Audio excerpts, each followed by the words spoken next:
ഒരു ചായയിൽ തീരാവുന്ന പ്രശ്നങ്ങളെ പലർക്കുമുള്ളൂ എന്നുള്ള ബോർഡ് നിങ്ങൾ ശ്രദ്ധിച്ചോ? അത് കുറേയൊക്കെ ശരിയല്ലേ? ഈ ചില ആളൊക്കെ കണ്ടിട്ടില്ലേ നിങ്ങൾ, എനിക്കിന്നൊരു മൂഡില്ല, നമുക്കൊരു ചായ പോയി കുടിച്ചോളൂ പറഞ്ഞിട്ട് ചായക്കടയിൽ പോയി ചായ കുടിക്കുന്നത്. പക്ഷെ ഞങ്ങളങ്ങനെ ടീ ലവറൊന്നും അല്ല കേട്ടോ. അതുകൊണ്ട് ഞങ്ങൾ ടീ അല്ല കുടിച്ചത്, ഞങ്ങൾ കുടിച്ച ലൈമാണ്.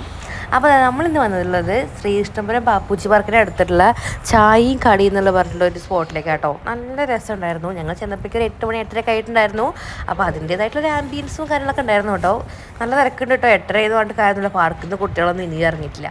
അപ്പോൾ ഞങ്ങൾ ഇതാ അങ്ങനെ പോയി ചെന്നു. ഞങ്ങൾ 5 മിനിറ്റ് വെയിറ്റ് ചെയ്തു കേട്ടോ, ഒരു ടേബിൾ സെറ്റായി കിട്ടാൻ വേണ്ടിയിട്ട്. ഇതാട്ടോ കടികളൊക്കെ അവിടുത്തെ ഏകദേശമൊക്കെ എല്ലാം തീർന്നു. നമ്മൾ ചെന്നപ്പോഴേക്കും 8:30 ആയിട്ടുണ്ടായിരുന്നല്ലോ, അപ്പോൾ സ്വാഭാവികം തീരുമല്ലോ. അപ്പോൾ ഇതാട്ടോ നമ്മൾ വാങ്ങിച്ച സ്നാക്സ് എണ്ണക്കടികളൊക്കെ. അതിലുള്ള ഈ അവിൽ മിൽക്ക് ഒക്കെ സെറ്റ് സാധനമായിരുന്നു കേട്ടോ. ഒരു ലൈമൊക്കെ എത്ര വലിയ ഗ്ലാസ്സിൽ വെച്ചിട്ടോ, നമുക്കത് കുടിക്കുമ്പോൾ തന്നെ നമ്മുടെ വയറിനറിയും. അത് കഴിഞ്ഞ് നമ്മളിതാ കുട്ടികളൊക്കെ ആയിട്ട് ഇരുന്ന് സെറ്റായി എല്ലാം കഴിച്ചു കേട്ടോ. ഈ പോക്കറ്റ് ഷവർമയല്ലേ, അത് ഭയങ്കര രസമുണ്ടായിരുന്നു. കുറച്ച് വലിപ്പമുണ്ടായിരുന്നു, നല്ല ഫില്ലിംഗ് ഉണ്ടായിരുന്നു. അപ്പോൾ ഇതാണ് നമ്മുടെ വൈകുന്നേരം. അപ്പോൾ